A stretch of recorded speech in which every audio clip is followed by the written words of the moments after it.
Hello, my name is Rinon and welcome to my guide for another Sil'dih?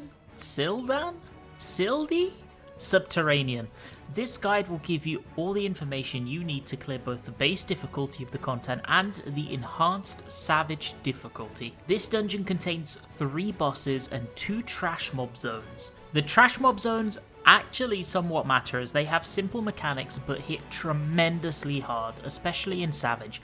You need to know what to expect or your run can end quickly in pain. One final thing to note is that mechanically Savage and normal of this dungeon are identical, so this guide works for both versions. What changes between the 2 difficulties are the appearance or lack thereof of certain AoE indicators, mobs will do much more damage, and the bosses have more HP leading to tighter enrages. There is also in Savage an overall enrage from the moment you pull the first mob until the moment the final boss dies. This video will cover the second trash mob zone and the second boss. Let's get into it. After killing Sil'dih, you will find yourself in a labyrinth of corridors with 4 patrolling mobs, 2 Dullahans and 2 armors. Pulling more than one enemy here on Savage is likely fatal, so proceed with caution. Wait for the Dullahan on your left to walk past, then drop down, grab the nearby armor and move to the left outer passage. Hell's Nebula reduces all players to 1 HP, so be ready to burst heal quickly. Infernal Weight deals raid damage and applies a heavy to all players, inhibiting their ability to move. When you see this cast bar, get close to the armor, and as soon as it targets a random player with a cleave, dodge it. You want to make sure that you are close to the boss because it is much easier to dodge up close when you have that slow debuff. When the armor dies, grab a Dullahan and pull it into the same corridor. The Dullahan casts Infernal Pain, which is a raid damage which applies a dot to all players, followed by Blighted Gloom, which you need to move away for. Finally, King's Will is a self buff which will massively increase the Dullahan's damage output on the tank. After this, pull another armor, and lastly the final Dullahan, giving you safe passage to the second boss of this dungeon. The Gladiator of Sil'dih opens up with Flash of Steel, which is a raid damage. It will then cast Specter of Might, spawning 2 clones on the north corners of the arena. Each will channel Rush of Might and begin to flash. Count the flashes from each because these will tell you how many of the incremental lines on the floor each one will dash forward, just like in normal mode. Once they dash, they will cleave in front of themselves and then immediately behind. So players must be ready to move through. The way I found easiest to resolve this is if one of the mirages only dashes 1 spot, it is the easy pattern. Simply stand just behind the line that the furthest dashing mirage will dash to, and then walk through. If both are dashing at least 2 spaces, it is the hard pattern. For these, I find these little dimples on the floor to be an amazing spot to set up to prepare to move through. After this mechanic resolves, 2 more mirages will spawn in the south corners and the mechanic will repeat. Sculptor's Passion is a simple 4-man stack and it will be followed up by a tank buster called Mighty Smite. Curse of the Fallen will then cast and each player will receive an Echo of the Fallen debuff. When it hits 0, you must be spread as each player will explode. One player will receive a Lingering Echoes debuff, which will place a persistently exploding AoE on the position that player was when it hit 0, and lastly, Thunderous Echo is a stack damage when it explodes. Finally, the boss is going to charge up circular AoEs around him just like before. The number of charges will correspond to the number of circles on the ground that are about to be hit, and afterwards the safe zones will be hit, so players must move out and then in. Dealing with this is actually incredibly simple. Determine if it is stack first or spread first by checking the debuff timers. If your spread timer started at 14 seconds, it is spread first, otherwise it's stack first.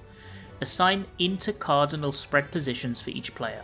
If it's stack first, everybody stacks on the boss's butt, dodge the circle AoE by moving in, and then spread. If it's spread first, spread to your intercardinals, dodge the circle AoE, then move in under the boss's hitbox to take the stack.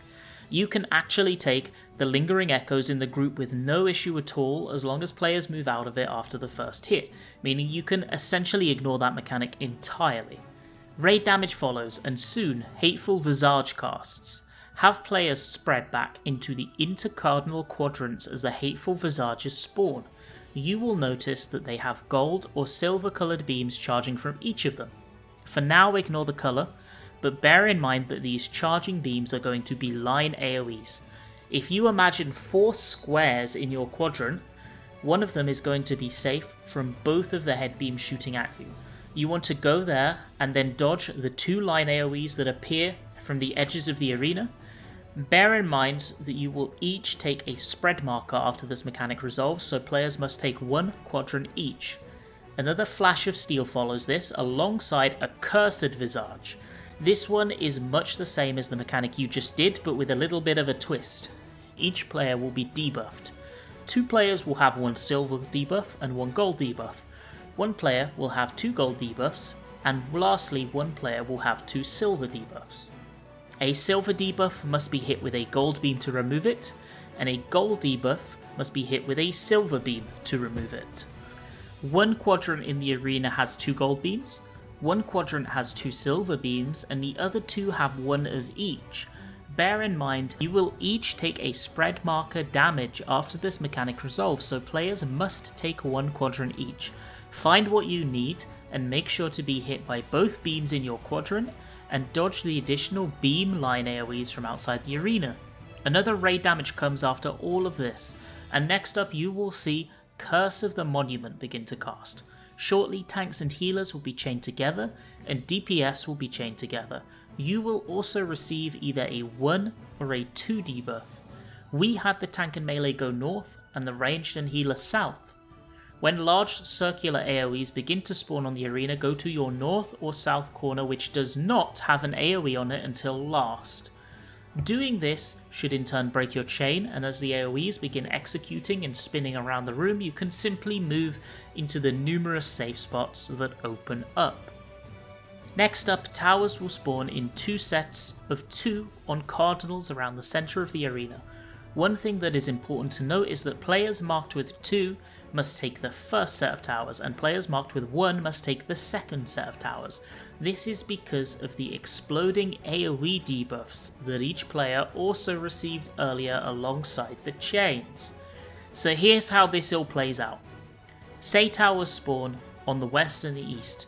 The 2 players marked with 1 will be north and south and move away to drop their AoE, and the 2 players marked with 2 will grab the towers.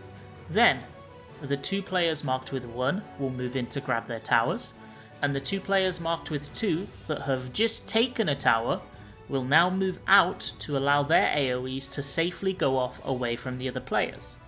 Raid damage will follow all of this, and then you will see the second appearance of the Specter of Might mechanic. This is going to happen twice, just like earlier in the encounter, and you will deal with it in the exact same way as before. There are absolutely no changes from the first iteration at the start of the encounter. Another stack marker follows, and yet more raid damage before the eventual boss enrage.